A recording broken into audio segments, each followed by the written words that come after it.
So this was the first time that we had done a real permanent electric fence. It held them for, I would like to say, about a week.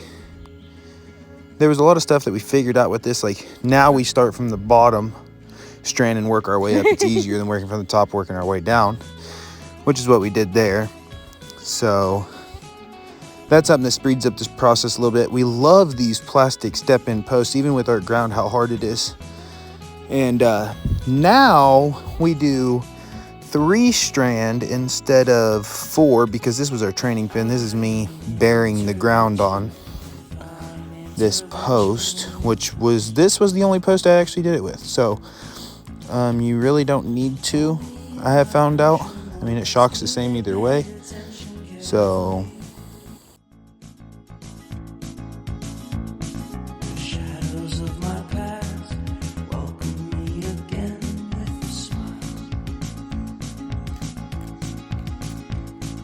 something deep within, something new, emerge from my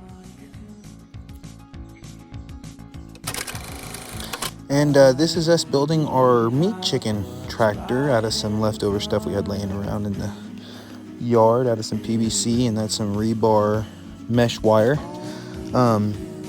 Sad part about the chickens that you'll see here in a minute, we had 8 chicks. Well, now we are down to 3.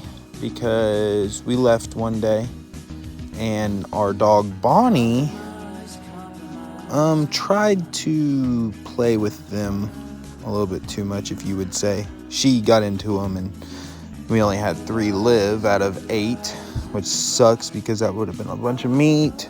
And since then we have been training her for chickens and she is doing much better, and I don't think she will mess with baby chicks anymore.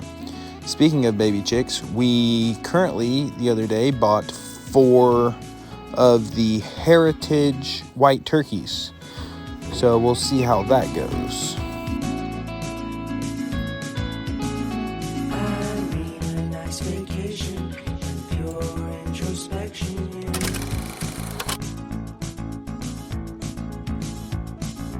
There is nowhere else to go, so I'll be coming home.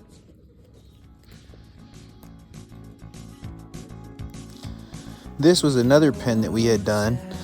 This was in our side yard because we was running out of places to put them, and it was really grassy, and I was like, yeah, I can either mow it and waste it, or I can let the goats in it. So we put the goats in it and let them kind of just free range, and they did pretty good. And these are our chickens now, which, I mean, it's not now. This video is about 3 weeks ago, so they're pretty good size now.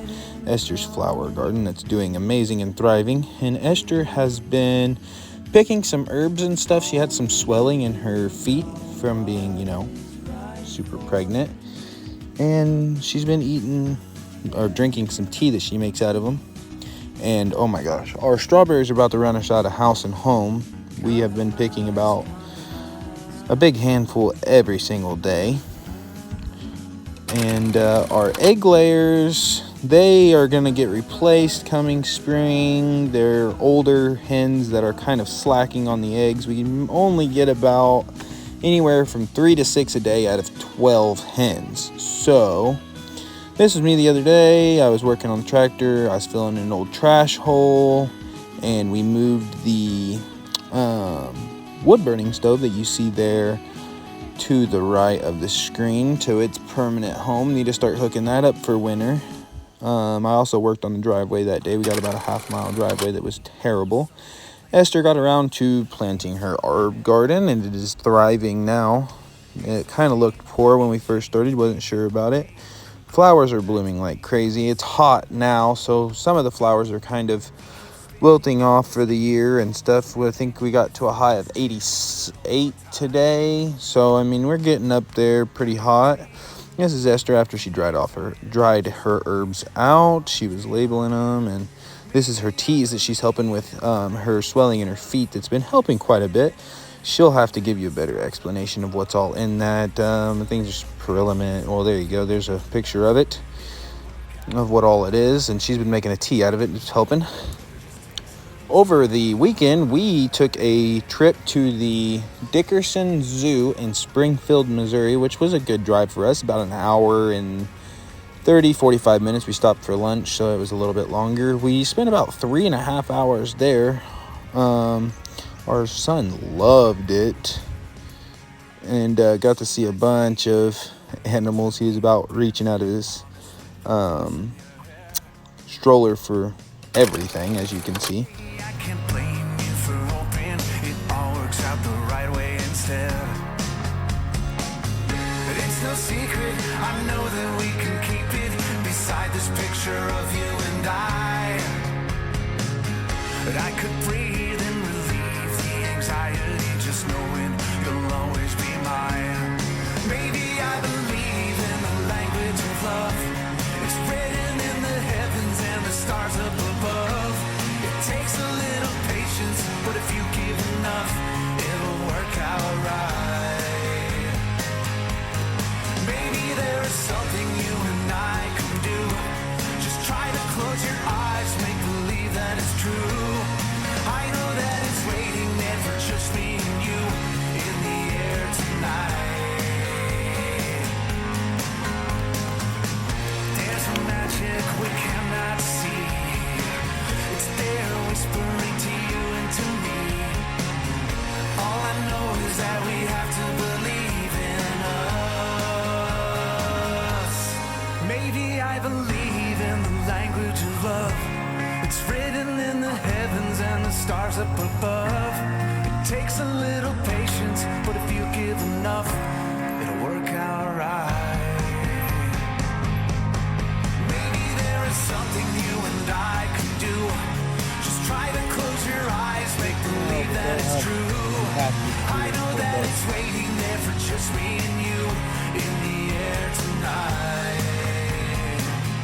And that is what a normal goat moving day looks like.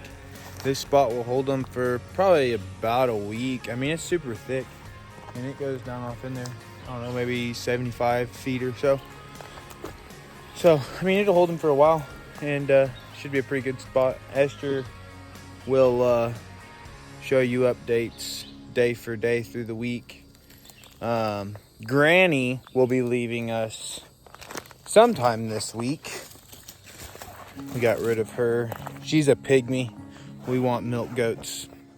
So, buddy down the road said that he would take her. So, he's going to take her.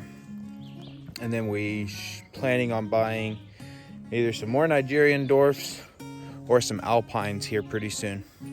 So, stay tuned for those videos. But, yeah, that's what a normal goat moving day is. All together, it took us probably... What did it take us this time? I don't know, I can't look at the time. I'd say about an hour. And it normally takes us an hour. Well, with your... Oh, yeah, I had to go through and clear spots to put the fence. So, yeah, it probably took maybe a little over an hour altogether work. But they'll get this spot cleaned up like crazy because all of this that's clear now looked like this.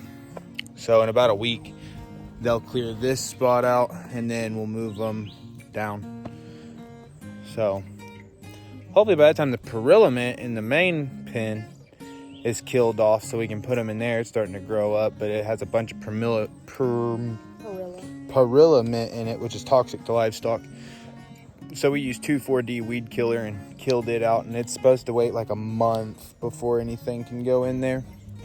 And that was about a week and a half ago. So hopefully by the time that they eat the rest of this should keep them busy. Plus, you know, one less mouth to feed. So, it'll keep them busy for a little while. And it's really, really thick. So,